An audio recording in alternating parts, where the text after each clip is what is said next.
अस्सलाम वालेकुम दोस्तों, अज मैं तेनों वालदैन दे इज़्ज़त करन दे तरीके जिहड़े ने वो दसना। तरीके तो बहुत ज़्यादा ने, लातदाद ने, लेकिन तरीके जिहड़े ने वो मैं तेनों दसना वा जिन्हां ने वालदैन दी इज़्ज़त दे विच इजाफा होंदा।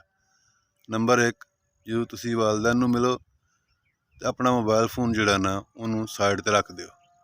ये ना होए कि तुसी बैठे तो अपने वालदैन दे कोल होवो लेकिन तुसी लगे मोबाइल दे नाल होवो। इस वास्ते जो भी तुम मिलो तो मोबाइल फोन जोड़ा ना उन्होंने एक साइड पर रख दिओ। नंबर 2, अगर वो कोई गल करन तो तुसी उन्हां दी गल तवज्जो दे नाल सुनो। जो वालदैन कोई गल करते हैं तो उन्हां दी गल तवज्जो दे नाल सुनो। नंबर 3, उन्हां दी राय जिहड़ी है उन्होंने मुकद्दम रखो, उन्होंने पहले नंबर पर रखो जिहड़ी वो राय देंदे ने। नंबर 4, उन्हां दी गुफ्तगू दे विच शामिल रहो। ये ना है कि वो गल्लां करदे होण तुसी गुमसुम जिहड़े ने बैठे हो, नहीं, उन्हां दी गुफ्तगू दे विच शामिल रहो। नंबर 5, उन्हां दी मुहब्बत नज़र नाल वेखो उन्हां नूं। नंबर 6, उन्हां नूं हमेशा जिहड़ी है वो चंगी गल वो दसो। नंबर 7, उन्हां दी इज़्ज़त करो। नंबर 8, उन्हां नूं बुरी खबर सुनाण तों इजतनाब करो, परहेज़ करो। नंबर 9, उन्हां दे दोस्तां दे बारे च भी तुसी जिहड़ियां ने वो अच्छियां गल्लां करो। नंबर 10, उन्हां नूं अच्छियां गल्लां नूं हमेशा याद रखो। वालदैन दियां अच्छियां गल्लां नूं हमेशा याद रखो। नंबर 11, उन्हां दी मौजूदगी विच दूसरियां बातां तों परहेज़ करो। नंबर 12, उन्हां दे नाल जो बवो उन्हां दे सामने तो अदब दे नाल जिहड़ा ना उन्हां दे सामने बवो। नंबर 13, जो वो कोई गल करदे होण ते उन्हां दी गल नूं कट्टो ना बल्कि गौर दे नाल सुनो। नंबर 14, उन्हां दे नाल गल करदिआं अच्छे अल्फाज दा इस्तेमाल करो। नंबर 15, उन्हां दी उम्र दा एहतराम करो। नंबर 16, उन्हां दी मौजूदगी विच अपने बच्चों नूं ना मारो ते ना डांटो। नंबर 17, उन्हां दे हुक्म ते मशवरे जिहड़े ने उन्हां नूं कबूल करो।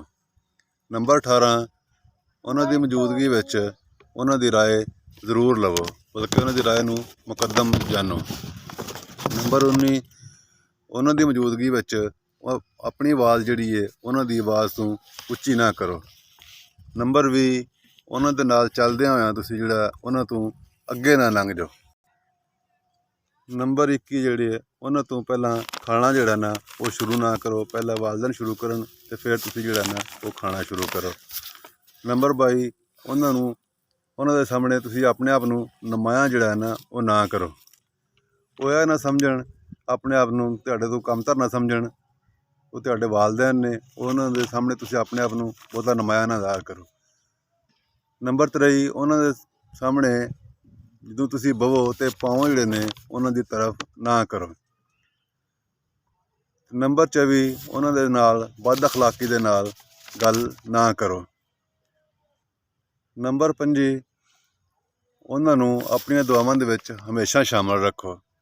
नंबर 26, उन्हां नूं गलतियां नूं भुल के जिहड़ियां वालदैन दियां गलतियां या भुल जाण ते उन्हां दे सामने मुस्करा ना, जिहदी वजह नाल उन्हां नूं जिहड़ी है वो शर्मिंदगी महसूस होवे। नंबर 27, उन्हां दे सामने बह के ते उन्हां दी ज़ियारत जिहड़ी है वो करदे रहो। नंबर 28, उन्हां नूं मुहब्बत भरे नामां दे नाल पुकारो। नंबर 29, उन्हां नूं हर चीज़ तों जिहड़ा ना वो मुकद्दम रखो। तो नंबर 30, वालदैन कुरान वास्ते तुहाडे वास्ते खजाना ने। सोचियो कि अगर यह खजाना जिहड़ा है दफन हो गया तो तुसी जिहड़ा ना वो कित्थों हासल करोगे। इस वास्ते वालदैन नूं इज़्ज़त दिओ ਜਦੋਂ तक वो तुहाडे कोल ने।